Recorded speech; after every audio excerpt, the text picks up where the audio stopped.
At the peak of their fame, the members of NSYNC were earning $35 a day. $35, not per show, per day, while their albums were selling out of stores faster than they could be pressed. And the man responsible for that?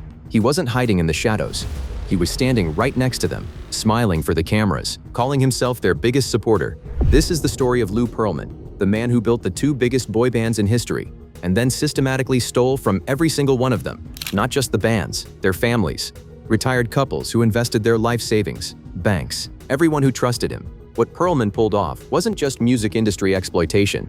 It was one of the longest-running Ponzi schemes in American history, spanning more than 30 years. And the boy bands, the ones you grew up loving, were the bait.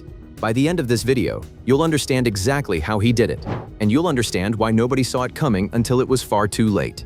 There are two things in this story that nobody talks about. The first is how Pearlman got the money to start the bands in the first place. The second is what the two groups said to each other at a McDonald's that changed everything. We'll get to both. Lou Pearlman grew up in Flushing, Queens in 1954. His first cousin was Art Garfunkel. His obsession, from the time he was a kid, was aviation, specifically blimps. He used to watch the Goodyear blimp float over his neighborhood and think about what it would mean to own one of those. So that's exactly what he did. He founded a company called Airship International, got a sponsorship deal with Jordache Jeans, built his first blimp, and launched it from Lakehurst, New Jersey in front of an audience expecting to watch it soar over Manhattan. It took off, went into a spiral, and crashed into a nearby garbage dump, less than a mile from the launch pad. Now most people would call that a disaster. Pearlman called it an opportunity. He filed the insurance claim, collected the payout, and used that money to build more blimps. And when those crashed, which they did, almost every single one of them, he filed again. This was not bad luck. This was the first version of his business model. Build something, crash it, collect the insurance, start over with more money than you had before. The fraud started before anyone had ever heard his name. Then, somewhere in the late 1980s, Pearlman found himself booking flights for musicians, and one of those acts was New Kids on the Block. He asked someone how much they made. The answer stopped him cold. $200 million in record sales, $800 million in touring and merchandise. Pearlman's words, years later, in an ABC interview. I just didn't know who they were. And I just questioned, how can these kids afford an airplane? And I was told, these kids did $200 million in record sales and $800 million in touring and merchandising. I was like, I'm in the wrong business. In 1992, Pearlman placed an ad in the Orlando Sentinel, seeking teenage boys to audition for a new vocal group. From hundreds of applicants, he assembled 5 young men, and the Backstreet Boys were born. He poured money into them, vocal coaches, choreographers, studio time, flew them to Germany, where boy bands already had a massive fan base. He spent $3 million getting them off the ground, and it worked. The Backstreet Boys became the best-selling boy band of all time. 130 million records sold across 45 countries. But here's what the boys didn't know. Hidden inside their contract was a clause that would define the rest of their careers. Pearlman had made himself the 6th member of the band. On paper, he was equal to every one of them, which meant he earned exactly what each of them earned, on top of his management fee, on top of his production fee, triple dipping, while they performed, while they toured, while they smiled and waved and sold out arenas. He sat back and collected a share as if he'd been up on that stage with them. A.J. McClain said it plainly in the Netflix documentary Dirty Pop. We were blindsided to, Lou being the 6th member of the group. You're gonna make your management commission, but you're also gonna make exactly how much the 5 of us make, and you're not out there doing what we're doing. They were on tour for years, selling out arenas across Europe and America. And when the Backstreet Boys filed a lawsuit in 1998, they discovered what they had actually been paid since signing in 1993. 5 members, 5 years of touring. Combined earnings, $300,000, while Pearlman had pocketed $10 million. But this is where it gets darker, because while the Backstreet Boys were starting to ask questions, Pearlman was already building his next group, and he was doing it in secret. Chris Kirkpatrick had actually auditioned for the Backstreet Boys and didn't make the cut. He went back to Pearlman and asked him directly, "Could you put together another group?" Pearlman said yes. What he didn't say was that he'd already been thinking about it. He told a writer from The New Yorker exactly how he saw it. Where there's McDonald's, there's Burger King. Where there's Coke, there's Pepsi. Where there's Backstreet Boys, there's going to be someone else. Someone's going to have it. Why not us? And so NSYNC was born. Justin Timberlake, J.C. Chases, Joey Fatone, Lance Bass, Chris Kirkpatrick. Pearlman gave NSYNC a code name in his own company's internal records. He called them B5 because he didn't want the Backstreet Boys to find out they existed. He managed both groups simultaneously, collected from both. And then, and this is the part that takes a moment to process, he actively pitted them against each other. Lance Bass described it later. Pearlman would go to NSYNC and say, "Can you believe the Backstreet Boys? Can you believe what they're doing now? This is ridiculous." Then he'd walk into the other room and say the same thing in reverse. He manufactured the rivalry, kept both groups hungry, kept both groups distracted, and kept both groups from ever comparing notes, until one day they did. The two groups played each other in a charity basketball game, and afterwards they went to McDonald's together, and someone asked the question nobody had asked out loud before. "Are you guys making any money?" The answer, on both sides of the table, was the same: no. NSYNC's experience was documented in detail. Pearlman flew the group and their families out to Los Angeles, called it a check presentation ceremony, a celebration dinner. Lance Bass said he walked in thinking he was about to become a millionaire. At the end of the dinner, envelopes were placed in front of each member. Bass opened his, $10,000. He said this, and it's worth sitting with. We went back to the hotel room, and that's when it all just hit me. I was so disappointed, and I ripped up the check. Like I did, I knew something was wrong. Chris Kirkpatrick's reaction was different. He was actually relieved, until his bandmate J.C. Chases asked him a single question. "How much were you making as a waiter at Outback Steakhouse?" The answer was more. JC went and got the lawyer, and we're just like, standing there thinking, oh, there's an answer to this. And instead of answering, it's like taking the glasses off and rubbing the eyes for a minute, and you're like, there's something incredibly wrong. Lawyers were hired, contracts were examined, and the sixth member clause was found. Both groups sued. Pearlman fought back. He sued NSYNC for $150 million when they tried to leave. He argued he owned the name NSYNC and they could never use it again. He threatened to erase them entirely. Eventually, both groups bought their way out.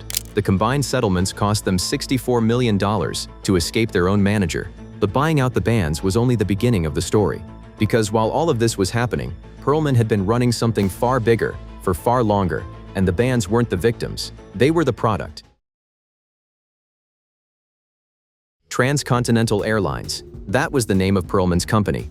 It sounded impressive. It had a brochure. It had financial statements. It had certifications from the FDIC, AIG, and Lloyd's of London showing investor funds were protected.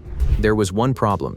Transcontinental Airlines did not own a single airplane. The company was entirely fictional. When investigators eventually walked through the Transcontinental offices, they found no planes, no employees, no revenue, nothing. The brochure showing one of Pearlman's jets on a runway was later examined.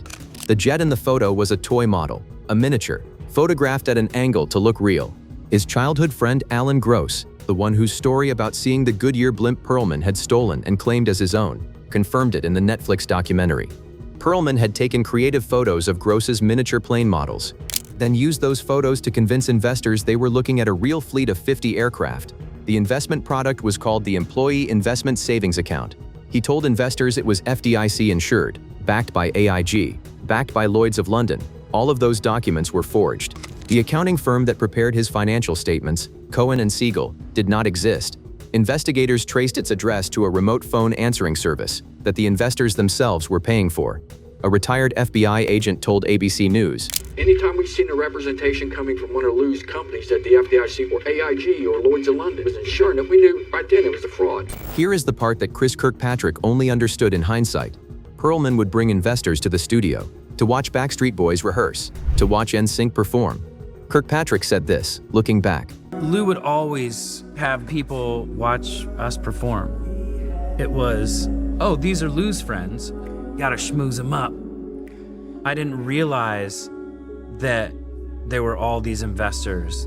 The fame was real. The screaming fans were real. The sold-out arenas were real. And Pearlman used every single one of those real things to sell investments in companies that existed only on paper. For over 20 years, over $1 billion passed through his hands. 300 million of it was never recovered. In 2006, Florida state regulators started pulling on threads. They asked Pearlman where the investor money was held. He told them it was in a German company called German Savings. They couldn't locate it. They traced the accounting records to 2 addresses. The first was in South Florida. No such firm existed at that address. The second was in Germany. Same address as German Savings. That address belonged to a remote phone answering service, paid for by the investors themselves. Everything was a mirror reflecting another mirror. There was nothing behind any of it. When it became clear the FBI was closing in, Pearlman left the country. He told people he was in Germany on tour with a band. Investigators tracked sightings of him in Russia, Belarus, Israel, Spain, Panama, and Brazil. Then a letter arrived at a Florida attorney's office, postmarked Bali, Indonesia. On June 14, 2007, a tourist couple from Germany spotted him. He was arrested, brought back to the United States. And in 2008, he stood in front of federal judge G. Kendall Sharp. He was convicted of conspiracy, money laundering, and making false statements during bankruptcy proceedings. The sentence was 25 years. 1 month for every $1 million investigators said he stole. And even standing in that courtroom, about to be sent to prison, Pearlman asked the judge for a favor. He wanted phone and internet access twice a week, so he could keep managing his remaining band, so he could earn back the money. The judge said no. Lou Pearlman died in federal custody on August 19, 2016. He was 62 years old. He had served 8 years of a 25-year sentence. He never apologized, not publicly, not to the bands, not to the investors who lost everything. Lance Bass found out while he was away from home. He said this. When I heard that Lou Pearlman had passed away, I was so confused on exactly how to feel. I'm like, how could you die right now when we don't have this closure? You need to apologize. There's so many people that are waiting for you to realize what you did. And it pissed me off that he passed away. A.J. McClain said something that captures the whole thing in 2 sentences. There would be no NSYNC. There would be no Backstreet Boys without Lou. Period. But some of us still have wounds that have never healed, that may never heal. That's the part that makes this story so hard to put down. He wasn't entirely a villain in the way you'd imagine one. He had a genuine eye for talent. He built 2 of the most successful acts in pop history, and he stole from them every step of the way. Chris Kirkpatrick said it best. He came from a trailer. Lou Pearlman was living in a mansion, and when Lou sat across the table from a 17-year-old kid with nothing and offered him everything, it didn't matter what the contract said. It doesn't matter if the contract's written in raccoon blood. You're signing it because it's your deal, it's your shot. That's not just the story of NSYNC and the Backstreet Boys. That's the story of how the music industry worked, and in a lot of ways, still does. If this story made you angry, you're going to want to watch the next one. Because Lou Pearlman wasn't the only person in the 90s music industry running this playbook. TLC sold 75 million records and filed for bankruptcy. That video is up next. Subscribe so you don't miss out. In the meantime, check out how the machinery controlled these other famous pop artists.